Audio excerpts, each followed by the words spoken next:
നമസ്തേ. 10ാം ക്ലാസ്സിലെ കുട്ടികൾക്ക് സ്വാഗതം. ഇന്ന് വിശദീകരിക്കാൻ ആഗ്രഹിക്കുന്നത് പണയമെന്ന പാഠഭാഗത്തിൽ കഴിഞ്ഞ ദിവസം വിശദീകരിച്ചതിൻ്റെ ശേഷം ഭാഗം എൻ്റെ പുസ്തകത്തിൽ 62ാമത്തെ പുറത്തിലെ അവസാനത്തെ ഖണ്ഡിക. നമ്മൾ പറഞ്ഞു നിർത്തിയത് വൈകിട്ട് രാത്രിയിൽ കട പൂട്ടിയതിന് ശേഷം ചാക്കുണ്ണി ഒരു കയ്യിൽ ചോറ്റുപാത്രവും മറുകയിൽ റേഡിയോയുമായി നടക്കും. വല്ലല്ലാത്ത ശബ്ദത്തിൽ അപ്പോഴും റേഡിയോ പ്രവർത്തിച്ചുകൊണ്ടിരിക്കും. അയാൾ വരമ്പ് മുറിച്ച് നടക്കുമ്പോൾ എതിരെ വരുന്നവരെ ഒരല്പം മാറി നിന്ന് റേഡിയോ ശ്രദ്ധിക്കും. ഏതാണ്ട് 1 മണിക്കൂർ നേരത്തെ നടത്തമുണ്ട് അയാൾക്ക്. ചലച്ചിത്ര ഗാനങ്ങൾ പ്രക്ഷേപണം ചെയ്യുന്ന സമയത്ത് ആ കേൾക്കുന്ന പാട്ട് തീരുന്നത് വരേക്കും അയാളുടെ പിറകെ ചിലരെങ്കിലും നടക്കുമായിരുന്നു ചാക്കുണ്ണി. പക്ഷേ അതൊന്നും ശ്രദ്ധിച്ചതേ ഇല്ല എന്നാണ് പറഞ്ഞു നിർത്തിയത്. അടുത്ത ഖണ്ഡിക ശ്രദ്ധിക്കാം. അയാൾ തിരിച്ച് വീട്ടിലെത്തുമ്പോൾ കുട്ടികളും ഭാര്യയും കാത്തിരിക്കാവും. പ്രക്ഷേപണം തീരുന്നത് വരെ ആ വീട്ടിൽ നിന്നും റേഡിയോയുടെ ശബ്ദം മുഴങ്ങി. 2 മാസം ഇടവിട്ട് പുതിയ ബാറ്ററികൾ മാറ്റിയിട്ടുകൊണ്ട് ചാക്കുണ്ണി റേഡിയോയ്ക്ക് ഖണ്ഡ ശുദ്ധി വരുത്തി. അയാൾ തിരിച്ച് വീട്ടിലെത്തുമ്പോൾ ചാക്കുണ്ണി തിരിച്ച് ജോലിയെ കഴിഞ്ഞ് വീട്ടിലെത്തുമ്പോൾ കുട്ടികളും ഭാര്യയും അയാളെ കാത്തിരിക്കും. കാരണം റേഡിയോ പാട്ട് കേൾക്കാൻ വേണ്ടി കൂടിയായിരിക്കും. പ്രക്ഷേപണം തീരുന്നത് വരെ, റേഡിയോ പ്രക്ഷേപണം തീരുന്നത് വരെ ആ വീട്ടിൽ നിന്ന് റേഡിയോയുടെ ശബ്ദം മുഴങ്ങി. 2 മാസം ഇടവിട്ട് പുതിയ ബാറ്ററികൾ മാറിയിട്ടുണ്ട്. ചാക്കുണ്ണി റേഡിയോയ്ക്ക് ഖണ്ഡ ശുദ്ധി വരുത്തി. എന്താ കണ്ഠം? കഴുത്ത്. അതായത് പുതിയ ബാറ്ററികൾ, അതായത് 2 മാസം ഇടവിട്ട് പുതിയ സെല്ല്, പുതിയ ബാറ്ററി മാറിയിട്ട് ഈ റേഡിയോയ്ക്ക് ഖണ്ഡ ശുദ്ധി വരുത്തിക്കൊണ്ടിരുന്നു. അടുത്ത ഖണ്ഡിക. റേഡിയോ പണയം വെക്കാനെടുക്കുന്നതിൽ ചാക്കുണ്ണിക്ക് താല്പര്യമുണ്ടായിട്ടല്ല. ഭാര്യയും കുട്ടികളും അക്കാര്യത്തിൽ സങ്കടപ്പെട്ടിരുന്നു. പക്ഷേ വേറെ നിവൃത്തിയില്ല. ഇളയ കുട്ടിക്ക് പെട്ടെന്ന് ഒരു അസുഖം പിടിപെട്ടു. കാലിൽ ചെറിയ നീര് വന്നതായിരുന്നു പ്രശ്നം. തുടക്കത്തിൽ അത് സാരമില്ലെന്ന് വെച്ചു. ഒരാഴ്ച സ്കൂളിൽ വിട്ടില്ല. പക്ഷേ കുറച്ച് ദിവസം കഴിഞ്ഞപ്പോൾ കാൽ വീർത്ത് കെട്ടി. കുട്ടിക്ക് നടക്കാൻ തീരെ വയ്യാതായി. നാട്ടുവൈദ്യങ്ങൾ കൊണ്ടൊന്നും രോഗം ഭേദമായില്ല. പിന്നെ നീര് ശരീരത്തിൽ മുഴുവൻ പടരുന്നത് പോലെ തോന്നി. ഒടുവിൽ ഒരു ദിവസത്തെ തയ്യൽ പണി ഉപേക്ഷിച്ച് ചാക്കുണ്ണി കുട്ടിയെയും എടുത്തുകൊണ്ട് പട്ടണത്തിലുള്ള ആശുപത്രിയിലേക്ക് പോയി. അവർ നിരവധി പരിശോധനകൾക്ക് കുറിച്ചു. പിന്നെ കഴിക്കാൻ കുറെ മരുന്നുകളും. ആശുപത്രിയിൽ നിന്ന് പോരുമ്പോൾ ചാക്കുണ്ണിയുടെ മനസ്സിൽ ആധിയായിരുന്നു. മലയാറ്റൂര് മുത്തപ്പ, എൻ്റെ കുഞ്ഞിന് എന്താണ് സംഭവിക്കുന്നത്? അവനെ ചികിത്സിക്കാൻ ഞാൻ എന്തു ചെയ്യും? റേഡിയോ പണയം വെക്കുന്ന കാര്യത്തിൽ ചാക്കുണ്ണിക്ക് തീരെ താല്പര്യവും ഇഷ്ടവും ഇല്ലായിരുന്നു. ഭാര്യയും കുട്ടികളും ആ കാര്യത്തിൽ ദുഃഖിച്ചിരുന്നു, സങ്കടപ്പെട്ടിരുന്നു. ഈ റേഡിയോയെ അത്രമാത്രം അവർ ഇഷ്ടപ്പെട്ടിരുന്നു. റേഡിയോ പാട്ടുകൾ, വാർത്തകൾ, ബാലലോകം, വയലും വീടും പരിപാടികളൊക്കെ അവർ വളരെ സന്തോഷത്തോടെ ശ്രമിച്ചിരുന്നു. പക്ഷേ വേറെ നിവൃത്തിയില്ല. ഇളയ കുട്ടിക്ക് പെട്ടെന്നൊരു അസുഖം പിടിപെട്ടു. കാലിൽ ചെറിയ നീര് വന്നതായിരുന്നു തുടക്കത്തിൽ അത് സാരമില്ലെന്ന് വെച്ചു. ഒരാഴ്ച സ്കൂളിൽ വിട്ടില്ല, പോയില്ല. പക്ഷേ കുറച്ച് ദിവസം കഴിഞ്ഞപ്പോൾ കാൽ വീർത്ത് കെട്ടി.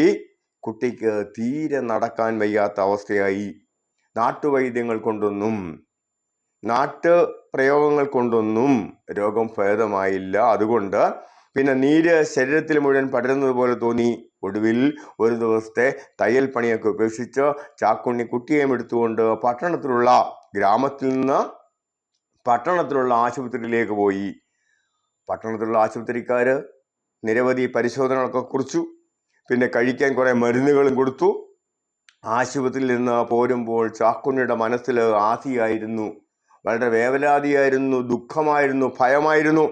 മലയാറ്റൂര് മുത്തപ്പ, എൻ്റെ കുഞ്ഞിന് എന്താണ് സംഭവിക്കുന്നത്? അവനെ ചികിത്സിക്കാൻ ഞാൻ എന്തു ചെയ്യും? അതായിരുന്നു ചാക്കുണ്ണിയുടെ ഭയം, ആദി, പ്രയാസം. അവനെ ചികിത്സിക്കാൻ ഞാൻ എന്തു ചെയ്യും എന്ന്. 2-3 ആഴ്ചത്തെ മരുന്ന് വാങ്ങിക്കാൻ തന്നെ അയാൾക്ക് 1 മാസം തയ്യൽ പണിയിൽ നിന്ന് കിട്ടുന്ന കാശ് വേണമായിരുന്നു. 1-2 ആഴ്ചത്തെ മരുന്ന് വാങ്ങാൻ തന്നെ ചാക്കുണ്ണിക്ക് തൻ്റെ തയ്യൽ കടയിൽ നിന്ന് 1 മാസം തയ്യൽ പണിയിൽ നിന്ന് ലഭിക്കുന്ന കാശ് പണം വേണമായിരുന്നു. പിൽക്കാലത്ത് തുന്നിക്കൊടുക്കുമ്പോൾ കൊടുത്തു വീട്ടാമെന്ന കരാറിൽ അയാൾ പലരിൽ നിന്നും കടം വാങ്ങി. തുന്നൽ പണി ചെയ്ത് പിന്നീട് പണം തന്ന് തീർത്തുകൊള്ളാം എന്ന കരാറിൽ പലരിൽ നിന്നും പണം കടം വാങ്ങി. പക്ഷേ അത്തരം ഏർപ്പാടുകൾക്കൊക്കെ ഒരു പരിമിതി ഉണ്ടായിരുന്നു. തുന്നിത്തീർത്ത കാശിന് പോലും ആറാട്ടുകുന്നിലെ ആളുകൾ കടം പറയുന്ന കാലമായിരുന്നു അത്. തുന്നിത്തീർത്ത തുണികൾക്ക് പോലും കടം പറയുന്ന, അടുത്ത ദിവസം തരാം, പിന്നീട് തരാം എന്ന് പറയുന്ന ആറാട്ടുകുന്നിലെ ആളുകൾ കടം പറയുന്നൊരു കാലമായിരുന്നു അത്. കുറേ പേര് കാശ് കൊടുക്കാതെയും ഉണ്ടായിരുന്നു. ചാക്കുണ്ണിയെ കാണുമ്പോൾ അവരെല്ലാം മാറി നിൽക്കും. അയാൾ റേഡിയോ വാങ്ങിച്ചത് കൊണ്ട് കാര്യങ്ങൾ എളുപ്പമായി. പാട്ടോ വാർത്തയോ അടുത്തു വരുമ്പോൾ വഴിമാറാം. ആറാട്ടുകുന്നിൽ റേഡിയോയെ ഭയക്കുന്ന അപൂർവം ചിലരായിരുന്നു അവരെല്ലാം. അതായത് ഈ റേഡിയോ പാട്ടോ വാർത്തയൊക്കെ കേട്ട് വരുമ്പോൾ ആര് വരുന്നു? തയ്യൽക്കാരൻ ചാക്കുണ്ണി വരുന്നുവെന്ന് ചാക്കുണ്ണിക്ക് പണം കൊടുക്കാനുള്ളവര്, അതായത് തുണിയൊക്കെ തയ്പ്പിച്ചിട്ട് കടം പറഞ്ഞു പോകുന്നവര് വഴിമാറിപ്പോകുമായിരുന്നു. അപ്രകാരം ആറാട്ടുകുന്നിൽ റേഡിയോയെ ഭയപ്പെടുന്ന അപൂർവം ചിലരായിരുന്നു അവരെല്ലാം. ആരെല്ലാം? തുണി തയ്പ്പിച്ചിട്ട് കടം പറഞ്ഞിട്ട് ആ പണം കൊടുക്കാതെ ഇരുന്ന ആറാട്ടുകുന്നിലെ ഗ്രാമവാസികൾ. 1 മാസം കഴിഞ്ഞു. ചാക്കുണ്ണി ആശുപത്രിയിലേക്ക് ഭാര്യയും മകനെയും അയച്ചു. അവർ കൂടുതൽ പരിശോധനകളും കൂടുതൽ മരുന്നും കുറിച്ചു. ഏതിനും പണം വേണമായിരുന്നു. ചാക്കുണ്ണിയുടെ തയ്യലിൻ്റെ രാത്രികൾ നീണ്ടു. അയാൾ വീട്ടിൽ മടങ്ങിയെത്തുമ്പോൾ റേഡിയോ പ്രക്ഷേപണം കഴിഞ്ഞിരുന്നു. 1 മാസം കഴിഞ്ഞു. ചാക്കുണ്ണി ആശുപത്രിയിലേക്ക് തൻ്റെ ഭാര്യയും മകനെയും അയച്ചു. ആശുപത്രിക്കാർ കൂടുതൽ പരിശോധനകളും കൂടുതൽ മരുന്നുകളും കുറിച്ചു കൊടുത്തു. എന്തിനും ഏതിനും പണം വേണമായിരുന്നു. ചാക്കുണ്ണിയുടെ തയ്യലിൻ്റെ രാത്രികൾ നീണ്ടു. രാത്രിയിൽ കൂടുതൽ സമയം ചാക്കുണ്ണി തയ്ക്കാൻ തുടങ്ങി. അയാൾ വീട്ടിൽ മടങ്ങിയെത്തുമ്പോൾ റേഡിയോ പ്രക്ഷേപണം കഴിഞ്ഞിരുന്നു. സാധാരണ റേഡിയോ പ്രക്ഷേപണം എന്ന് പറയുന്നത് രാത്രി 11:05 വരെയാണ് റേഡിയോ പ്രക്ഷേപണം ഉള്ളത്. ആ സമയമൊക്കെ കഴിഞ്ഞു. ചാക്കുണ്ണി മകന് മരുന്ന് വാങ്ങാൻ വേണ്ടി തയ്യൽ ജോലി ചെയ്തു വന്നു എന്ന് ചുരുക്കം. ചെമ്പുമത്തായിയുടെ അടുക്കൽ ചെന്ന് റേഡിയോ പണയം വയ്ക്കുമ്പോൾ ചാക്കുണ്ണിയുടെ ഉള്ളിൽ തീയായിരുന്നു. സ്വന്തം ജീവിതത്തിൽ നിന്ന് ഒരു ഭാഗം തന്നെ ആരോ പറിച്ചു മാറ്റുന്നത് പോലെ അയാൾക്ക് തോന്നി. ചെമ്പുമത്തായി ആ റേഡിയോ എവിടെ സൂക്ഷിക്കും? അയാൾ അത് മച്ചിലേക്ക് വലിച്ചെറിയുകയില്ലേ? അവിടെ പൊടി കയറി അത് കേടുവരുമോ? എലികൾ അതിൻ്റെ ലോലമായ പുറം ഭാഗം കരണ്ട് കളയില്ലെന്ന് ആര് കണ്ടു? എത്ര നാൾ കഴിഞ്ഞാണ് അതിന് തിരിച്ചു കിട്ടുക? ചെമ്പുമത്തായിയുടെ അടുക്കൽ തൻ്റെ റേഡിയോ പണയം വെക്കുമ്പോൾ ചാക്കുണ്ണിയുടെ ഉള്ളിൽ തീയായിരുന്നു, ഭയമായിരുന്നു, ആദിയായിരുന്നു, ദുഃഖമായിരുന്നു. സ്വന്തം ജീവിതത്തിൽ നിന്ന് ഒരു ഭാഗം തന്നെ പറിച്ചു മാറ്റുന്ന പോലെ അയാൾക്ക് അനുഭവപ്പെട്ടു. ചെമ്പുമത്തായി ആ റേഡിയോ എവിടെ സൂക്ഷിച്ചു വെക്കും? അയാളത് മച്ചിലേക്ക് വലിച്ചെറിയുകയില്ലേ? കാരണം ചെമ്പുമത്തായിയുടെ സ്വഭാവം ചാക്കുണ്ണിക്കറിയാം. ചെമ്പുമത്തായിക്ക് റേഡിയോയോടോ അതുപോലെയുള്ള വസ്തുക്കളോടോ ഒന്നും വലിയ താല്പര്യമൊന്നും ഇല്ല. എപ്രകാരമായാലും പണം സമ്പാദിക്കണമെന്ന ആഗ്രഹം മാത്രമായിരുന്നു ആർക്കുണ്ടായിരുന്നത്? ചെമ്പുമത്തായിക്ക് ഉണ്ടായിരുന്നത് എന്ന് ആർക്കറിയാം? ചാക്കുണ്ണിക്ക് അറിയാമായിരുന്നു. അവിടെ പൊടി കയറി അത് കേടുവരുമോ? ആ മച്ചിൽ കിടന്ന് പൊടി കയറി അതിന് കേടുണ്ടാകുമോ? കേട് സംഭവിക്കുമോ? എലികളൊക്കെ അതിന് ലോലമായ പുറഭാഗം കരണ്ട് കളയില്ലെന്ന് ആര് കണ്ടു? ആ മച്ചിലുള്ള എലികൾ ഈ റേഡിയോയുടെ ലോലമായ ഭാഗങ്ങളൊക്കെ കരണ്ട് കളയില്ലെന്ന് ആര് കണ്ടു? എത്ര നാൾ കഴിഞ്ഞാണ് അതിന് തിരിച്ചു കിട്ടുക? എത്ര നാൾ കഴിഞ്ഞാണ് അതിനും തിരിച്ചു ലഭിക്കുക? ആഴ്ചകൾ കഴിഞ്ഞു. സ്വർണ്ണക്കമ്മലുകളും മാലകളും വളകളുമൊക്കെയായി ചെമ്പുമത്തായിയുടെ വ്യാപാരം കൊഴുത്തു. തയ്യൽക്കാരൻ ചാക്കുണ്ണിയുടെ പണയ മുതലിനെ കുറിച്ച് അയാൾ മറന്നുപോയി.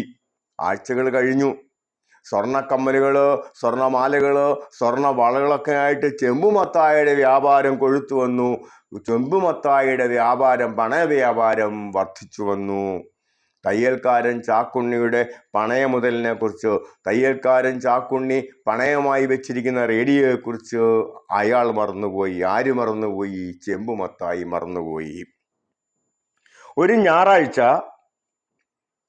പള്ളിയിൽ നിന്ന് വന്ന് കയറുമ്പോൾ ചാക്കുണ്ണി ഉണ്ട് മുറ്റത്ത് നിൽക്കുന്നു. അയാളുടെ കയ്യിലൊരു ചെറിയ കടലാസ് പൊതി ഉണ്ടായിരുന്നു. ഒരു ഞായറാഴ്ച പള്ളിയിൽ നിന്ന് വന്നു കയറുമ്പോൾ, ആര് വന്നു കയറുമ്പോൾ? ചെമ്പുമത്തായി വന്നു കയറുമ്പോൾ ചാക്കുണ്ണി ഉണ്ടതാ മുറ്റത്ത് നിൽക്കുന്നു. അയാളുടെ കയ്യിൽ ഒരു ചെറിയ കടലാസ് പൊതി ഉണ്ടായിരുന്നു. പണയം എടുക്കാനായിട്ടാ മത്തായി ചോദിച്ചു. ചെമ്പുമത്തായി ചോദിച്ചു, പണയം എടുക്കാനായിട്ടാണോ വന്നത്? ചാക്കുണ്ണി ഒന്നും പറഞ്ഞില്ല. അയാൾ കൂടുതൽ ക്ഷീണിച്ചിരുന്നു. കണ്ണുകൾ കൂടുതൽ ആഴത്തിലേക്ക് പോയിരിക്കുന്നു. ചാക്കുണ്ണി വളരെയധികം ക്ഷീണിതനായിരുന്നു, ദുഃഖിതനായിരുന്നു. അയാളുടെ കണ്ണുകൾ കൂടുതൽ ആഴത്തിലേക്ക് പോയിരുന്നു ദുഃഖത്താല്.